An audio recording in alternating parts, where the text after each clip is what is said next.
Good evening, everybody. We're going to wait for a moment as everyone enters the room. I'm very excited tonight to have a rich, interesting conversation with a friend and colleague, Dr. Judy Wolman. We're going to wait till everyone gets in and I'll give you a little more information about the background. And okay, giving everyone a few moments to enter. All right, the room is starting to fill. Okay, well, all right. Why don't we jump right in? So again, for those who just recently joined, I'm Dr. Jed Applerouth here with my esteemed colleague, Dr. Judy Wolman. Welcome, Judy. Happy to be here, Jed. Yeah, and we are excited tonight talking about everything psychological evaluations, neuropsych, ed-psych evals. Because many of you, if you're on this webinar, watching it live or in the next few days, you probably have questions in terms of getting an evaluation, what it means for you, for your child, how it might affect them in school, high school, college, and beyond, some of the nuances of different assessments, who should be giving it, how it will play out in your future, and so forth. So we're excited for this conversation. Dr. Wolman is someone who is very, very deep in this space, has a ton of experience here. Let me give you a quick bio for her. And she's been in private practice for over 30 years, administering these assessments to students and families, helping enlighten them, helping guide their path through education. She's been a decade as a school psychologist in DeKalb County, has a master's in learning disabilities, PhD in developmental school psychology, and is often a speaker on these topics, ADHD, self-esteem, parenting, and so forth. What I love about Judy is that she spent time in the trenches. So she was both in there with special education, helping students, working with families. Then she was a trainer of teachers for special education. And she helped actually train how to work with students. And then she's been working with families and parents for decades. So she's seen this from every possible angle, every iteration, from the student side, the teacher side, the parent side, the student side. So to me, she's a tremendous resource, and I'm very happy to have her here tonight. Applerouth Education, some of you may have experience with us before. We have 3 tiers of our work. We help students with basic academics. We help students with assessments and testing. And we also help students with executive functioning, helping students optimize their study, their learning, their growth. So this work here, many students come with a psych eval report or a neuropsych report that we read, we interpret, and Judy is someone who actually writes these. And you know, in terms of gives the assessments, understands what the strengths and weaknesses the students have, and then educators, teachers, tutors, we read these, work with these, and try to adapt and work and accommodate, compensate, so forth, to make sure the students have what they need to succeed and thrive. And so I think that's the general. We're gonna do more. We're gonna have Q&A. We're gonna have an hour conversation, and then 40 minutes of Q, and then we'll have open questions with you guys. So let me go ahead and jump right in to our first questions.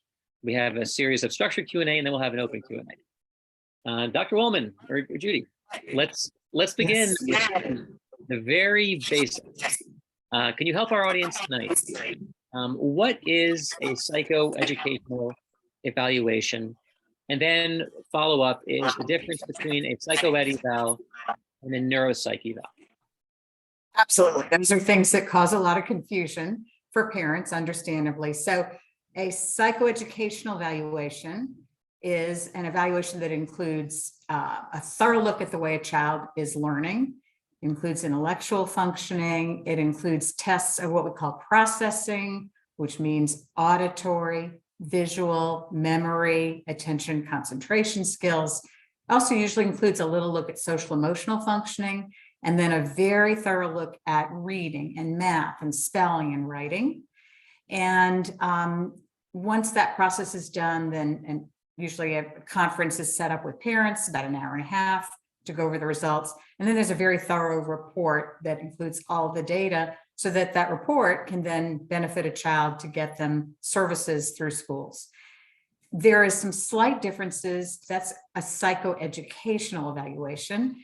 And then there is something called a neuropsychological evaluation. And a lot of people use them sort of interchangeably. But classically, a neuropsychological evaluation is going to have more testing that looks at brain functioning, some different tests like finger tapping, and some things that look more at areas of the brain.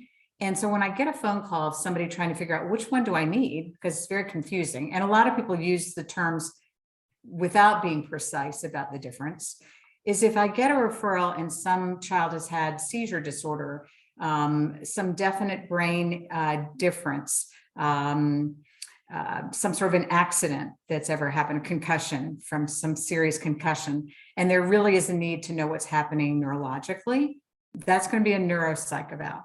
But if it's a child who is trying to get the right services at school, determine if there's a learning disability, is there an attention deficit, sometimes even just to know gifted functioning and where their strengths are so that we make sure that we're meeting their needs in the public schools or the private schools, then that's a psychoeducational evaluation. And sometimes people use psychological evaluation interchangeably with that too. So they kind of all get conglomerated together. Many people who say, I want you to get a neuropsych eval really mean a psychoeducational evaluation, and they just aren't specific about the terms.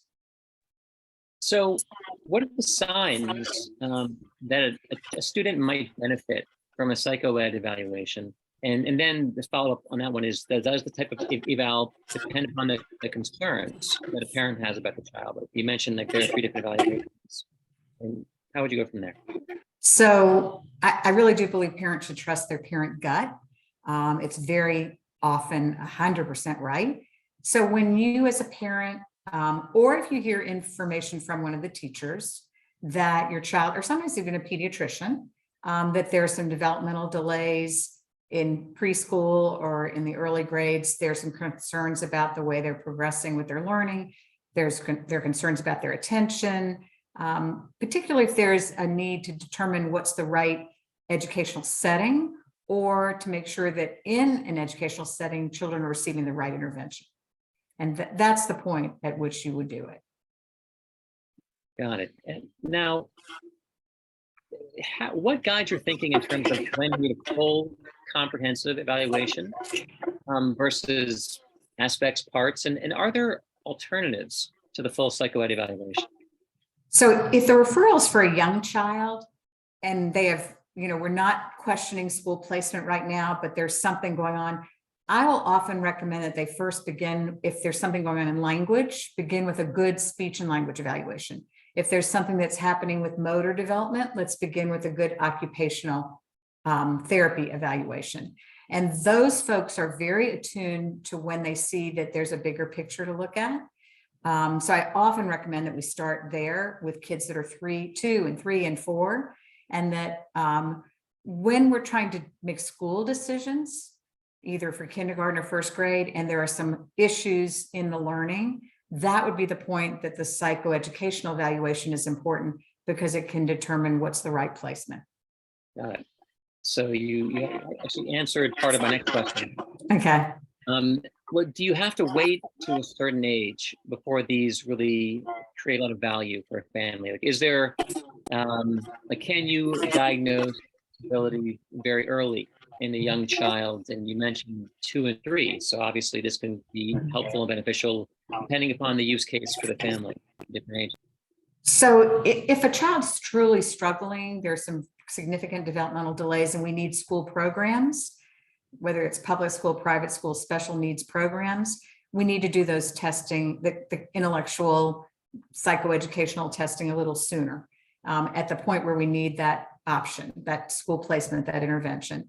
If in fact we have a child who's in a typical setting and they're getting some speech and language help or some occupational therapy help, but the school is managing and we're really more looking at, do we need to be in a special type of setting or get some special services for kindergarten? That's a very appropriate time. So some of our kids who look like there's a little dyslexia coming down the pike, kind of in the mid-4s, so that we can get an application into a program for a kindergarten placement if those exist. It's whenever you start to see it impacting the child and they're not doing well in their current educational setting. So we don't have to wait. There is a fallacy sometimes that we have to wait until a child has failed before we can do the assessment. And that's just not correct. We're losing a lot of valuable time. So that's where I say trust parent gut. Sometimes there is a sort of an orientation in the public schools to try to put off the testing until they know the child is severely impacted, because then one testing is going to meet criteria to get services. But if we have the opportunity to go sooner and start intervening sooner, it's much better. Got it. Earlier is better. Makes sense. So in the event you feel that the full evaluation is warranted, what's the experience like for both the child and the parent? What can they expect? Yeah, and first of all, I think one thing that a parent needs to be an advocate for their child is figure out how long you think your child could tolerate a setting. Now, it's not like what we all imagine in terms of taking an SAT and bubbling in. When a child is being tested, they're doing things with blocks, they're doing things with pictures, and they're answering questions. They're not bubbling in anything. And the kids actually view it as a lot of fun. Hopefully you pick a place where, you know, you're free to bring snack and the kids are able to get a little break, and maybe they know they're trading in for a prize. We will usually do anything we have to do to make it a pleasant situation for a child. And typically parents might wait depending on the age of the children. Sometimes older kids, parents bring them and pick them up. And of course, those sessions are longer. They can be as long as, 3 to 3.5 hours if you're in high school. But the little ones, sometimes you have to break it down into hour and a half settings so that it's smaller. Okay. When it comes to choosing an evaluator, someone to actually administer the assessment, write it up, score it, all the pieces, parents need to know about that. How to choose? You're saying how to choose that? Well, both how to choose, and also there's a question of who can administer those assessments. And then like in terms of doing diligence around certain, who do you talk to figure out who should trust with this piece? Okay, so if you're in the public schools, those the folks who are going to do it are going to be school psychologists, and they do not have to have a PhD. But if most of the states, and if you're going to do an assessment privately, the person should have a doctoral degree. It can be what's called a PhD, or it can be a PsyD. Those are equivalent in terms of doing assessments for children. And you want to make sure that you have talked to lots of different people to see which names keep popping up on lists. You want to ask pediatricians, you want to call private schools for children. If you think your child has a learning disability, you should call private schools for children with learning disabilities. You can reach out to organizations for kids with like dyslexia. There are organizations, ADHD organizations, and those folks may have lists of people that they recommend. So I always say, and then you want to get the neighbors' input too. I always say that sometimes the best referral comes on the stands when you're watching baseball with your kids playing. So when the name pops up on all the lists, that's usually the person that is the one to begin to contact. One thing we had talked about in the previous session of this talk is the importance of the connection in terms of the ability, because so much of this, as you mentioned, it's not a standard that you're bubbling. There's no bubbling. It's a conversation. And how do you determine which a student might connect or might not connect with an evaluator? How do you get a sense of that? It's interesting. I have a lot of folks who work in the same practice with me, and sometimes a phone call will come in, and there's some children that can work with anybody, and psychologists can usually adapt themselves to work with different kinds of children. But there are certainly folks who are better at older students and they have more of a straight shoot kind of style, so that a high school student doesn't have somebody who's getting all ooey gooey over them. And in the same regard, sometimes the little kids are shy, a little bit anxious, and they need definitely make sure that the person's going to have some warmth so that they feel comfortable. All right, so you conduct the evaluation and you spend several hours with a student. Then you write up your notes, everything is entered and the scores are coded. What do the results include? And then from that point, what do they tell you about the child? Okay, so the results should have everything that the psychologist does included in the report. And by the way, one other thing, a parent needs to be an advocate for themselves. And when they make that appointment for testing, they should ask the question of, when can I expect to get the written report? I have over my years heard horror stories where sometimes a report never showed up, and sometimes it showed up so many months later that it wasn't helpful to the child. So that is an important question to ask on the front side. And once that report is finished, the parent in their conference should be supported in understanding it so that they can advocate for their child. The report should go back to the school the child is attending to talk with the staff there and determine what services does that school have for the child. And the report should also, and the psychologist, help a family find anything that they need that's unique. Do they need some play therapy? Do they need a tutor using a certain method for learning? Do they need to get back to a physician because there's an attention deficit that looks like it might be one that requires some medication? So the other thing you should expect from that experience is some pretty direct connection to the people in the community that can begin to intervene to make a difference, because the report's no good if we don't do anything with it. There was a question we took earlier. Well, for one, expected time for return. You mentioned like the awful waiting 6 months, but is there a practice? I mean, so I'm a little obsessive and I try to get it out the next week, but I would say 2 weeks is a very respectable time. 3 is still okay. I don't like a month. Okay. To me, a month is. There was a question. There's obviously a written report, but there was a question: are the results written or verbal? Like, how are they communicated? How are they delivered? Yeah. It should be both. There should be a time that the family meets with the psychologist to get, verbal feedback and explanations. And then there should also be a written product that the family receives. Now, I always like to have my verbal feedback with the family right away that week, and then the written report comes the following week. But there are some folks that actually prefer to meet with the family and hand the written report at the same time. But I always feel like that my interaction with the family adds to the report. And so I always like to, that's just my preference. So how do the results on this report inform what parents should be doing at home? So usually there is some direction in terms of if there are any issues going on with parenting, that can be a piece of the conference. And if it looks like there's a need for more in-depth parenting support, some psychologists will do those sessions if the parents are interested as an add-on to what they've done. And sometimes they'll refer out to somebody who does do work in parent support. So there's definitely the opportunity with parenting, managing things, bedtime, eating, homework management, all the things that come with the role of parent. And there also should be some, again, direction on who are people we need to have you in contact with to do things that your child needs. And the big question is, so we have these results, how do they inform what happens at school? Like what are the range of the things like you learn about verbal fluency or processing speed or attention? How does that change what happens to a student in the classroom?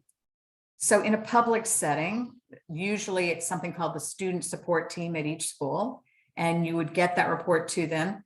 Granted, it's coming from a private facility instead of through their school psychologist. If it's through their school psychologist, they have a whole procedure for how to meet and go over the results. But if it's coming from outside, then you have to set up a meeting to get that discussed together with the staff at the school to look and see what support services are available. If it's a private school, then that report goes to whoever is the designated person at the school. And there's usually a meeting that's set up to talk again about private schools have support services too.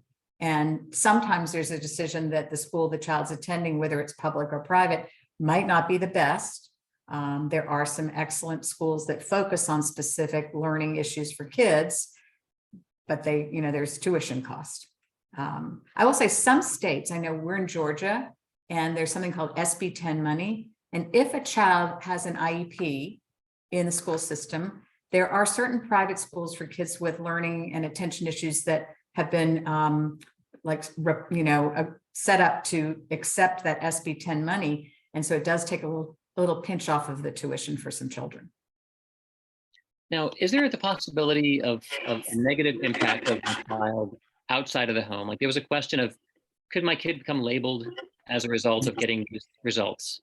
Yeah, that's always been a concern of families. And what I always say to families is, I have not yet met a child who didn't actually know that they had some things going on. In fact, they're usually the first ones to know that I'm not doing well.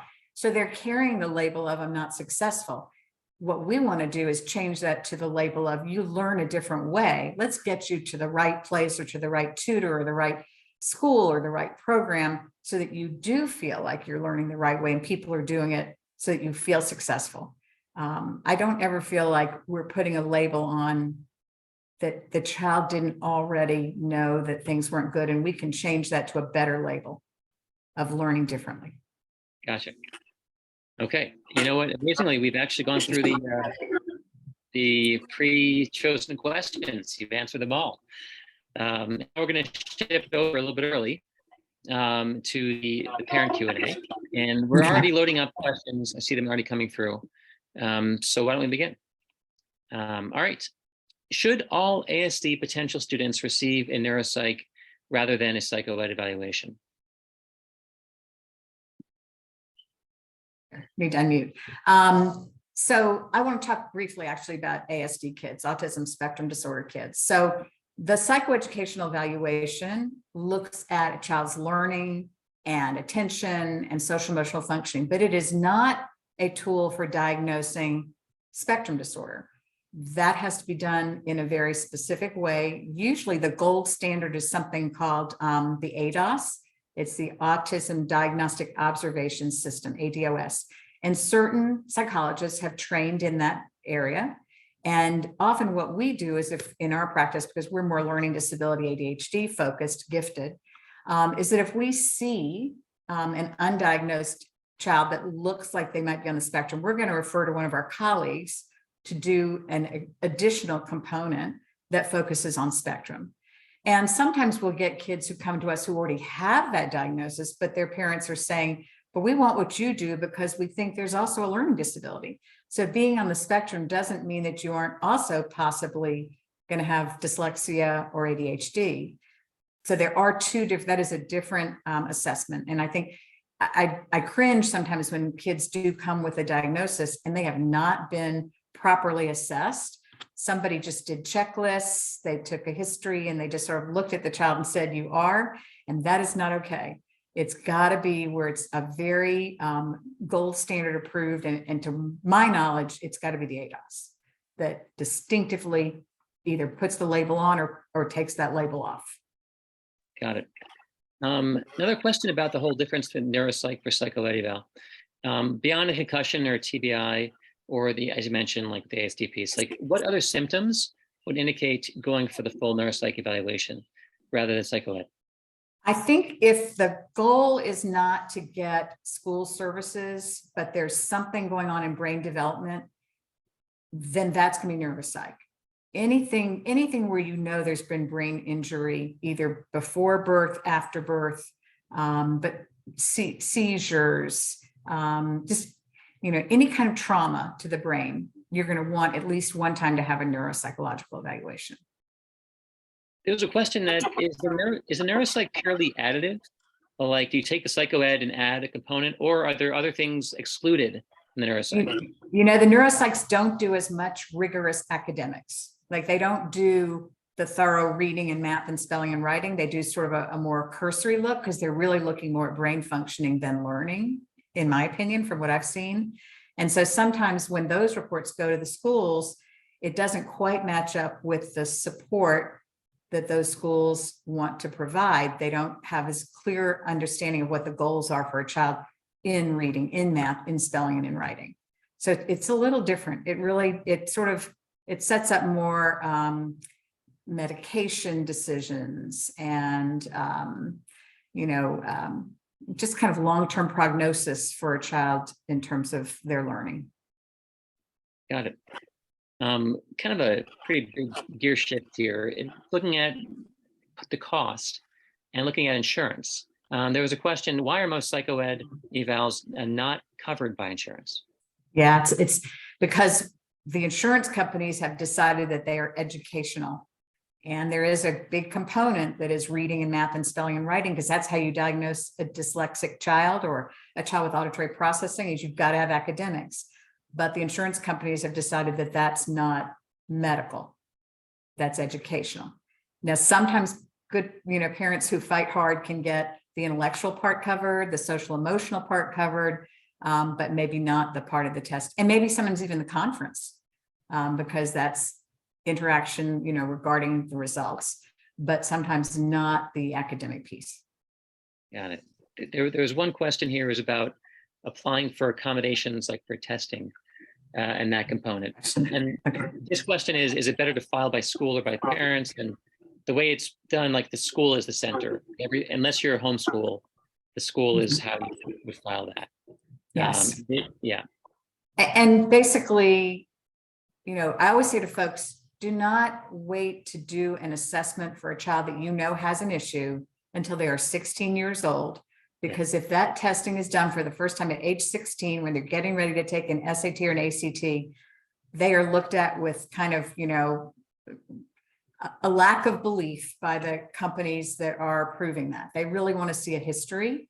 And so sometimes people will say, I know we're doing the right thing. I go, just get that testing done to set up the expectations and the needs for your child. And yes, sometimes we have to do a new one, but at least we've got the history and we're able to report that history in the long report. There are some differences in terms of ACT, SAT, how old testing can be. I do think some of those have changed a bit with COVID. I do always believe that we're going to get far greater acceptance when it's sent in from the school, and they can say that in their school, this child is receiving these accommodations. So if you don't need it in school, then they aren't going to believe that you need it for testing. Got it. There's one that's a little definitely for you. If the private school accepts the SB10, does it mean that they have to provide learning support? Thank you. Do you have a sense of that? Okay, so if you are a school that accepts an SB10, you are basically a school that serves special needs kids. And so you have been approved to receive that money because you do, in fact, do the same thing that they think the IEP in the schools would have done. And then I think every year or two or whatever, you have to, redo your forms and reapply. But I know some folks who have greatly benefited from it. All right, we're entering now, Judy, the case studies. So we have parents who have very specific questions about their children, but I feel like it would be very instructive for other people in the audience. All right, here we go. Get your case study hat on. Okay. My daughter, now 18, rising high school senior, had a full neuropsych eval when she was 14 years old, 8th grade, diagnosed with ADHD and audio processing challenges. She's gotten extra time in middle school and high school for tests and with the SSAT and SAT testing. Going into college next year, should she have a full neuropsych test again? How best to set her up for success in college after benefiting in middle school and high school with extra time and accommodations? So what I've been advising parents since COVID basically is that don't just automatically re-up the testing. Once you're accepted to school, and you're accepted to school without them knowing that you've got extended time or that you have this neuropsych available or psychoeducational evaluation available. Once you're accepted, you make the decision, this is where you want to go. And hopefully ahead of time, you have checked out their disability services department and make sure you're picking the right school. But at that point, you reach out to them, you're coming to the school and you say, we have been receiving these accommodations and our testing was done at this date. Is that something that is still sufficient, or do you require new testing? I've seen many schools that are accepting testing that went back to 8th grade. And I'm seeing just as many schools that say, no, we have to have fresh testing as an adult, which means age 16 or older. It's the Wechsler adult intelligence instead of the children's version. And which means it's somewhere in like junior year or later. So it's a school by school decision, and it's kind of a moving target. Absolutely. So a question, I've actually seen this myself with some students. They made their way all the way through college, and then that's where they're starting to hit some challenges. And did well in high school, things were great, but now they're questioning, might I have ADHD? Might I get evaluated? The question is, what do you suggest for testing and supportive resources for this son? So we've absolutely had kids contact us in college who basically felt there was something all along, and parents said, you're fine, you're fine. But parents were providing structure and, support and maybe tutoring, and, their laundry was being done, their dinner was being prepared, and suddenly they hit college and all of that is sort of, flooding them. So we have seen kids who do, there's actually a history. You can look back at some of the old report cards and just see it, but it was a little line here and there that just didn't get picked up. And so those are kids that might be very real in college. I'm always want to be careful, want to make sure that people aren't trying to get medication for using it in a different way. And so that's where you can do the testing and then make sure they're meeting with a psychiatrist to talk about the medication, make sure that we're making a right decision for an older student. Perfect. But they're adults again. There are also adults who suddenly realize at work, oh my gosh, I've been toughing it out all these years. But it shouldn't just be sudden. It should be something that was there, but we just kind of, we're thinking they're getting by. Absolutely. So here's a question about speed, pacing and speed, which is part and parcel of education and performance on assessments. My daughter finished 10th grade, rising junior, straight A student, honors AP classes, yet she has to work really hard to keep up at the level of performance. She's never done exceptionally well on standardized tests. She gets stressed about them. She feels she doesn't have enough time. She's aware that her friends are able to get extra time. And she questions if she might have some condition. Thoughts on this? I have seen those kids where, again, they study long hours, more than their peers. They're very bright. But there's something else going on, whether it's anxiety or sometimes attention. Sometimes I've even had undetected learning disabilities that do pop up in high school. So, I say to parents, if your student is saying, I have this, you kind of owe it to them before they head out to college to make sure that we're not missing something. All right. Now, this has to do with the evaluator, and should I seek a second opinion after getting an eval? This question was, there's obviously a little bit of wiggle sometimes how you interpret the results and outcomes. My son's neuropsych testing indicated some significant attentional issues that require support and very slow processing. So processing can be challenges. But the psychologist said it wasn't enough to indicate ADHD. How subjective is this interpretation of the result? Is it worth getting a second opinion on these results? I have seen where people miss things, depending on their background and their training.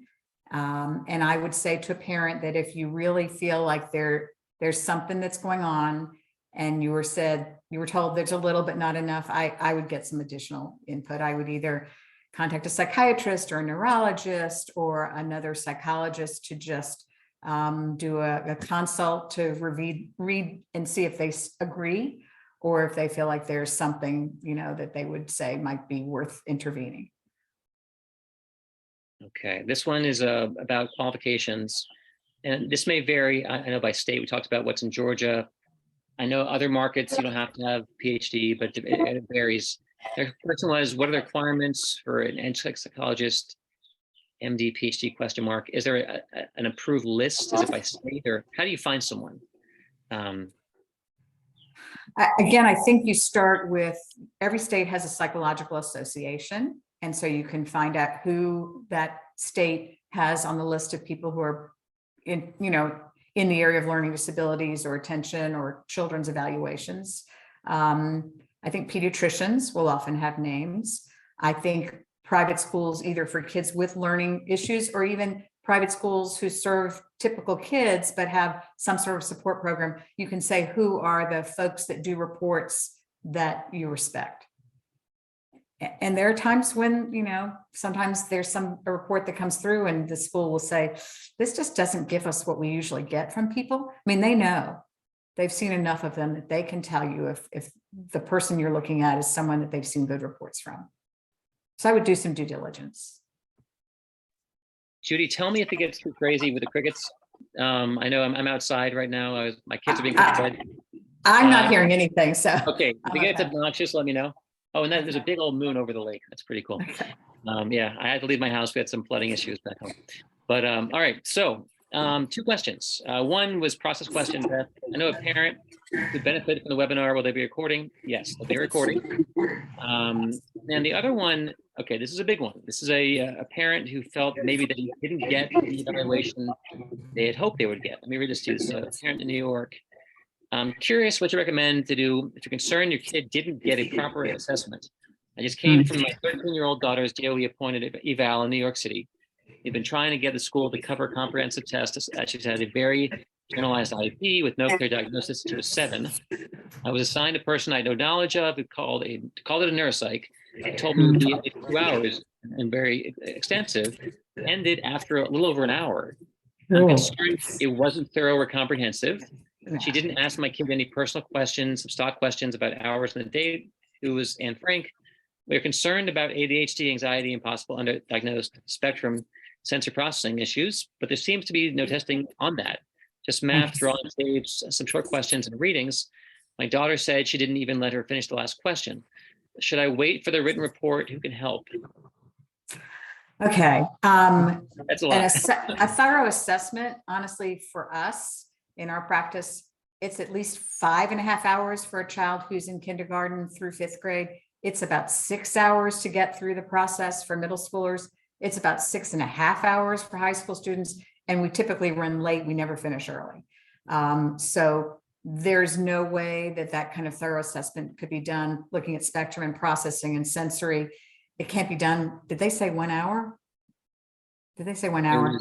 It was roughly an hour. They didn't do a full thorough eval, obviously. I think I would contact, if you're in the public school, contact the psychological services department and express concern. Sometimes what happens in the public schools, if you had concern, there is some process of going through expressing that concern, and sometimes they will appoint a private person to pay, and they will pay for it if there's like a feeling that you were not dealt with properly.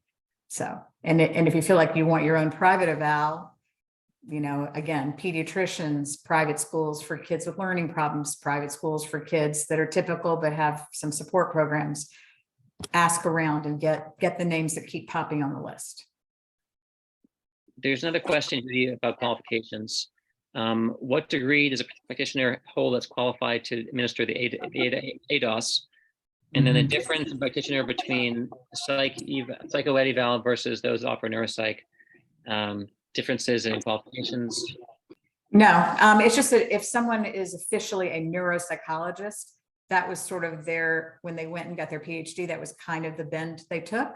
Mine, for example, PhD was in developmental school psychology. So it was really focused on kids and learning in schools. But usually our overlap is pretty big. And we, those of us doing psychoed evals do a lot of tests that are processing that fall under the neuropsych heading. We just don't do some of the more esoteric ones, and then they don't do as much academics as us. It's just a little difference there. Did that answer the question, or are we missing a piece of it, Jed? That was right. That was it. I think that was it. Yeah, they're just trying to figure out, like, you have to have an MD to do, or PhD, or they would all, neuropsychologists and psychologists, you have to have a PhD or a PsyD to be able to do that assessment. Yeah, and at least in Georgia, someone came up to me after I gave a talk about psychoed testing and said, in our state, we don't have to. So I know it may vary, in terms of what they fought for in their state, who has the territory. Yeah. I think that sometimes the states separate out, like a psychologist might just do the intellect, and then learning disabilities people might do the achievement. I have seen that in one of the states. I think that it's actually nice when it's integrated, because then you got the same person kind of looking at the process, but you kind of got to do what your state does. Yep, that makes sense. All right, then some more questions here, and then we'll do a quick poll. There was one question about, okay, so if you get an accommodation, extra time, there's a question, should I mention it on my college application process?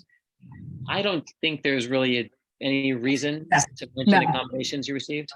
In fact, I would say that's the whole reason that it is, in fact, not on your SAT or ACT scores. It's right. You bring that up once you're trying to get the right accommodations after you've been accepted. Yeah, that's right. One more question, and then we'll do a fast poll. There's a major visual concern in my kid's neuropsych evaluation, but when we checked with the eye doctor, he disagreed with the evaluation. What should we do? Okay, I think you might have fallen into the ophthalmology camp. So ophthalmologists do not believe that you can do something called vision training that optometrists do. And what I will tell you, my stance is, I will say if I see a child who's really struggling with, there's no, from an ophthalmological view, there's no vision issue, but they're not tracking well, they're rubbing their eyes, they're complaining. I would always say to a parent, there is this field out there that feels that they can do some work on developing the way children use their vision. But I always want them to know there is some controversy. And so research it. And just remember that, you've got to decide as a parent how much time, how much money you will put towards something. My priority is always going to be, if a child's dyslexic, it's always going to be learning disabilities tutoring or intervention in a school. But sometimes we'll see kids who just aren't making progress, and we'll sometimes say, is there anything else that we can do to supplement? Peter, go ahead and launch the poll. This is going to take you all of 30 seconds. Just trying to figure out who's here today in terms of where you are in the process. If you're in college, if you're in high school. And then Applerouth, we do 3 things at your academic work, we do help with testing, and we do executive functioning coaching. If you want any support in those areas, let's go ahead and click that, and that'll take you all of half minute, and that's done. There is one thing I did want to call out that for tonight, that we do a lot of work with executive functioning here at Applerouth. That's something that I do personally. Work with students. I think, Judy, you've sent me some students over time, and just helping kids understand where they have strengths and weaknesses, helping making a good match, helping them get more out of their academic work. And that's something, if you had any questions about that, that's something that we do all the time. That's key to our work. We've actually gone through the questions, and at this point, I think that maybe, is there any more left? No, I think we've knocked it out. Any final, let me think, words, when it comes to this stuff. Oh, there was a question. Can you have executive function training covered by insurance? I don't know. I'm not sure if insurance covers that. It's really like, a very certain form of tutoring for kids to help them, utilize their resources better, plan, prioritize, strategize, get help. But I don't know if an insurance company would help that. I think it falls in the same category of speech and language therapy and occupational therapy. And those are kind of hard to get covered, but that doesn't mean you can't try. You can try. But so, guys, any global last words in terms of thinking about evaluations, what they can do for a student, just your philosophy on assessments before we I will say, people always say, why is this just done for kids with learning issues? Because what comes out of a psychoeducational evaluation would actually, I always say, be lovely information to have on every single child, but it's just that it's time and it's cost. And so sometimes we, have to be sort of sparing about what we decide to do for each child. But I once had a family that had 4 kids, and one of them had the learning disability and needed the testing, got it done. And the dad said, I need to schedule the other 3 kids. And I said, well, do they have any learning issues? He says, no, but how can I know this much about one of my children and not know this much about the other 3? And the good news is that when you do an assessment on children who are absolutely typical and have no issues, the testing does not find something. People sometimes get nervous that you're going to go through this process and you're going to find something. We all do learn differently. And so there's no question that, we all have strengths and weaknesses, but in terms of a diagnosis, when a child is doing well, the testing isn't going to suddenly, find something that's an issue in all probability. And I do love like the richness of data that you get from the evaluation, the learning. Okay, I'm 75% here in reading and fluency. My vocabulary is here. My maths. Oh, that's why she spent so long on math homework, because she's here. It seems to be confirming things that you had a sense.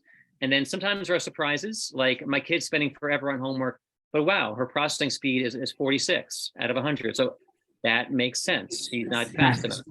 Right. I would say I've come out of testing, and jokingly said, I think I have a little architect, and the parent will go, well, so's his grandfather. It's like, it is funny sometimes that you can see those things in the testing that really do inform kind of what something might be as a career opportunity, or certainly areas of strengths for a student.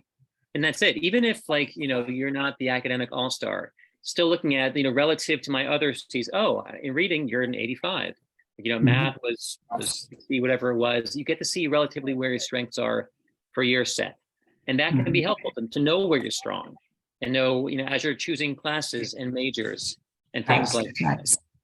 I think the other interesting thing in testing is sometimes the testing will show where there's some weaknesses, but I've seen kids who are superstars at school despite those weaknesses because they've got amazing work ethic. So that absolutely is a critical factor for kids. And I've also, seen kids who have many, many gifts intellectually, academically, but there are other factors that get in the way and prevent them from being what they should be. So sometimes the kids that the parents are just, wringing their hands because there's definitely some issues in the testing, they end up being superstars. Absolutely right. So I feel like facts are friendly, information is good. And obviously, if everyone could get this, I think it would serve everyone. And just knowing, especially those who are curious, learning how you learn, understanding where your relative strengths, weaknesses are. To me, that helps you in high school and college, everywhere essentially.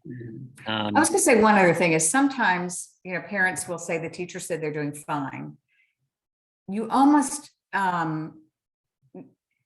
there are definitely times when kids seem to kind of be okay. But what a teacher might not know is that this is a gifted child sitting in front of her who's just sort of doing okay. And there is something called stealth dyslexia, where in fact there may be an issue for the child, but they're sort of managing the schoolwork, and it'll catch them later. So I don't want parents to not listen to their gut. That's my biggest message is, if your gut says to you, you've listened to your child reading, you look at them doing the work, you see them frustrated, you see them, taking far longer than other people indicate their children are taking, trust your gut. Okay. I think that's a great note to end on, Judy. Okay. And thank you. And obviously, the level of expertise and knowledge that you're helping thousands of people through this process. It's amazing. So anyone, if you all need support, if you have any more questions, please follow up. We're at info at Applerouth if you need Judy's information. She's working here in Atlanta doing evals here with her team. We're happy to provide that to you. And actually, Judy, what's the best way for people to reach you? This website has information. It's JudyWolmanPhD.com, www.JudyWolmanPhD.com, JUDYWOLMAN. It's up there, I guess. And I'm certainly happy to share the office number, which is 404-255-1032. Excellent. Yeah, and they do excellent work. And everyone, thank you, Judy. Thank you so much for coming out and supporting this. Good information to our families. Yes. And everyone, hope you have a great night and look forward to the next one. All right. Take care. Take care. Bye-bye.